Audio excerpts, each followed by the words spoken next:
Assalamualaikum warahmatullahi wabarakatuh. Perkenalkan, nama saya Herianto Seldi dari Prodi Kehutanan, Fakultas Pertanian dan Kehutanan, Universitas Sulawesi Barat. Pada video kali ini kita akan membahas materi tentang pendidikan kewarganegaraan. Adapun materi yang akan kita bahas yang pertama yaitu bangsa dan negara, kemudian hak dan kewajiban warga negara, kemudian demokrasi dan masyarakat madani Indonesia, dan pembahasan yang terakhir yaitu otonomi daerah. Adapun tujuan dari pembuatan video kali ini yaitu sebagai tugas akhir penunjang nilai ujian akhir semester mata kuliah pendidikan kewarganegaraan. Tapi sebelum kita lanjut ke pembahasannya, teman-teman jangan lupa subscribe, like, dan komen video kita kali ini. Pembahasan yang pertama yaitu bangsa dan negara. Bangsa adalah komunitas politik yang dibayangkan. Dibayangkan di sini maksudnya yaitu kita mendeskripsikan negara kita sendiri. Ada 4 unsur dalam pembentukan bangsa menurut Friedrich Herrlich. Yang pertama yaitu keinginan untuk mencapai kesatuan nasional di bidang politik, ekonomi, kesehatan, dan kebudayaan. Yang kedua yaitu keinginan untuk mencapai kebebasan dan kemerdekaan. Yang ketiga, keinginan akan kemandirian. Dan yang terakhir yaitu keinginan untuk menunjang prestasi untuk mencapai kehormatan. Kemudian yaitu negara. Negara yaitu organisasi terbesar atau tertinggi. Negara, pengertian negara menurut Soltau yaitu negara adalah sebuah alat atau agensi atau wewenang atau authority untuk mengendalikan persoalan-persoalan. Kemudian yang kedua menurut Lasky, negara itu adalah mereka yang terintegrasi yang mempunyai wewenang memaksa daripada individu. Kemudian sifat-sifat negara. Sifat-sifat negara yaitu memaksa, monopoli, dan mencakup semua. Sifat monopoli itu pembuatan aturan yang membentuk negara. Kemudian instinctive theory. Negara dibentuk oleh manusia. Negara adalah bentuk manusia. Kemudian ada teori kekuatan, yaitu negara terbentuk karena adanya penaklukan. Kemudian teori perjanjian nasional, yaitu tentang degradasi juanda, degradasi perdagangan, dan perjanjian nasional. Perjanjian dari Thomas Hobbes yaitu negara memandang adanya manusia sebelum dan sesudah kemerdekaan. Kemudian manusia pernah berada dalam keadaan bermusuhan. Kemudian menurut Homo homini yaitu di mana manusia memaksa manusia lain. Kemudian teori John Locke yaitu manusia hidup karena adanya hukum akal atau Lomfreyasan. Kemudian menurut J.J. Fresia, state of nature atau negara yang memiliki kebudayaan. Kemudian syarat berdirinya suatu negara. Syarat berdirinya suatu negara itu harus terdapat satu.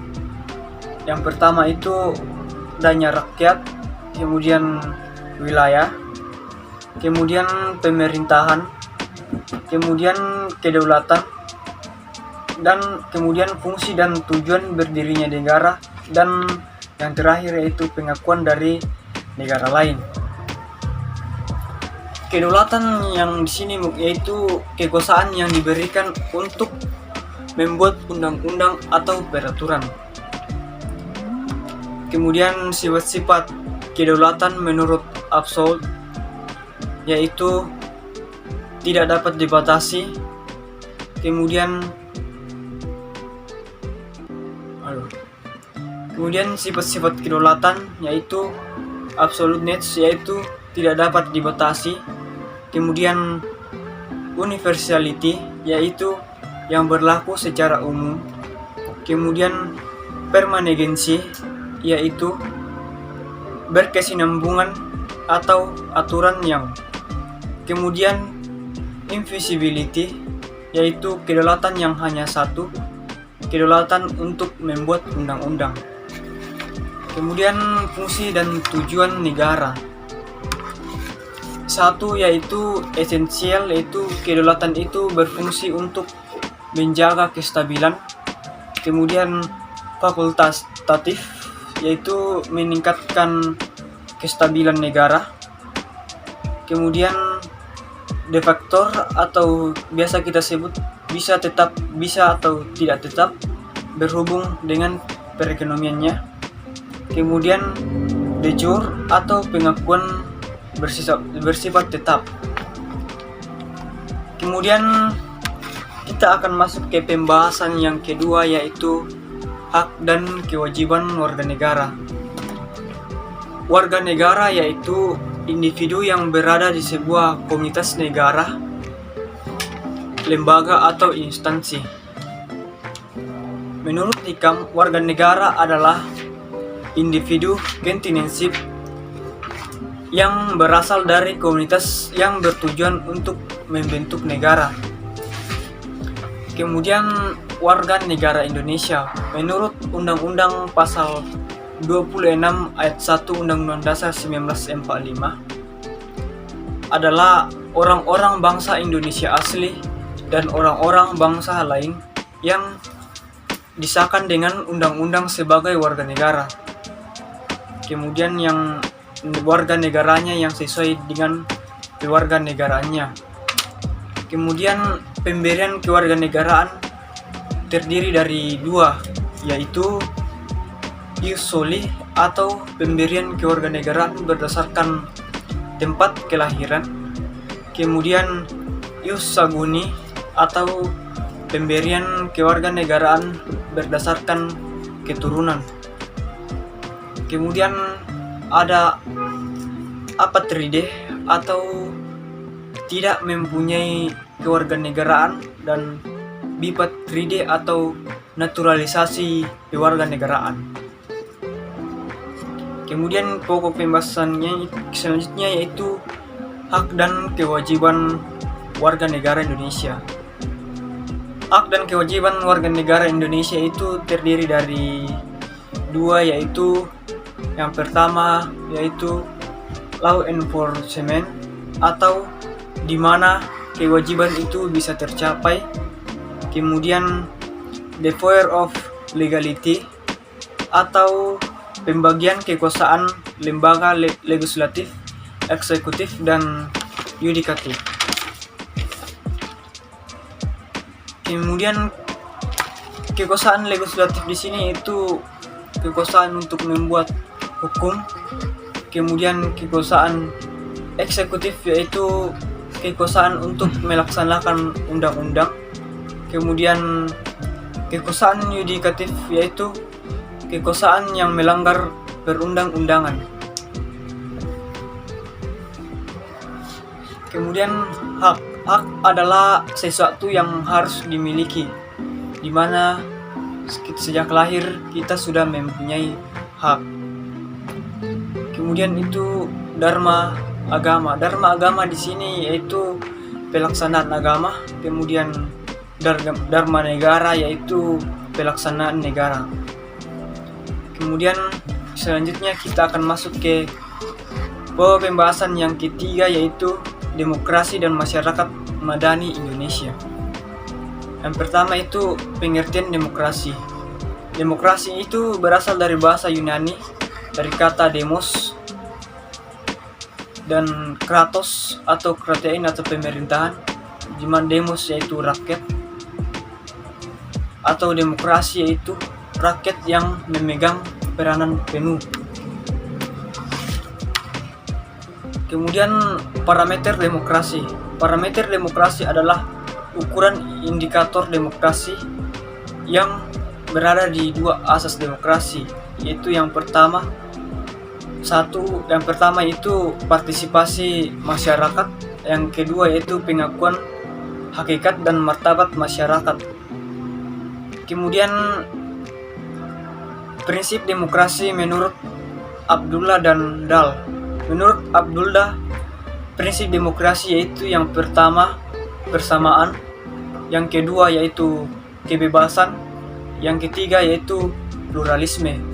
Kemudian prinsip demokrasi menurut Dahl, yang pertama itu kontrol atas keputusan pemerintah, yang kedua yaitu pemilihan dan yang teliti dan jujur, yang ketiga yaitu adanya hak dipilih dan memilih, yang keempat yaitu kebebasan menyatakan pendapat tanpa ancaman, yang kelima yaitu kebebasan mengakses informasi, keenam yaitu kebebasan berserikat.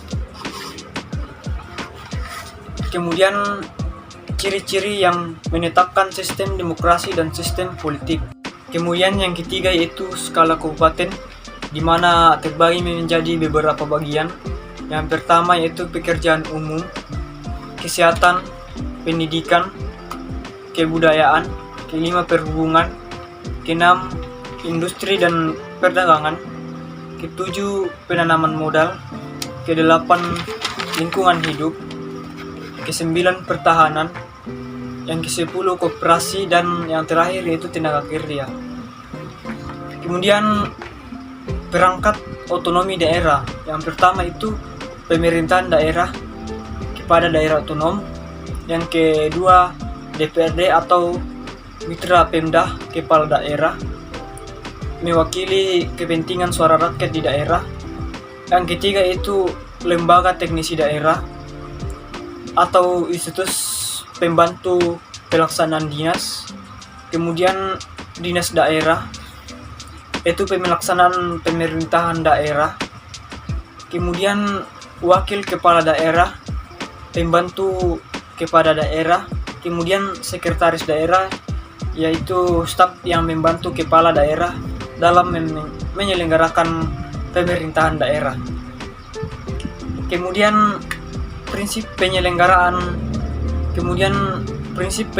otonomi daerah menurut Undang-Undang Nomor 22 Tahun 1999 dan Undang-Undang Nomor 32 Tahun 2004 yang menyatakan yang pertama yaitu prinsip otonomi luas, di mana keleluasaan daerah untuk menyelenggarakan pemerintahan sesuai wewenang yang diberikan Pempus.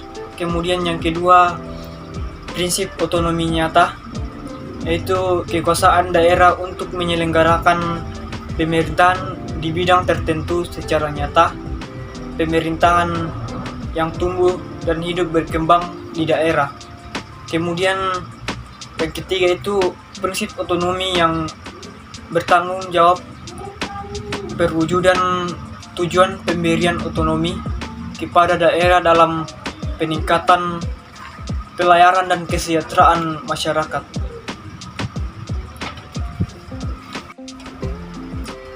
Sekian materi dari saya tentang bangsa dan negara, hak dan kewajiban warga negara Indonesia, demokrasi dan masyarakat madani Indonesia, dan otonomi daerah. Mohon maaf jika ada kesalahan. Sekian dan terima kasih. Wassalamualaikum warahmatullahi wabarakatuh.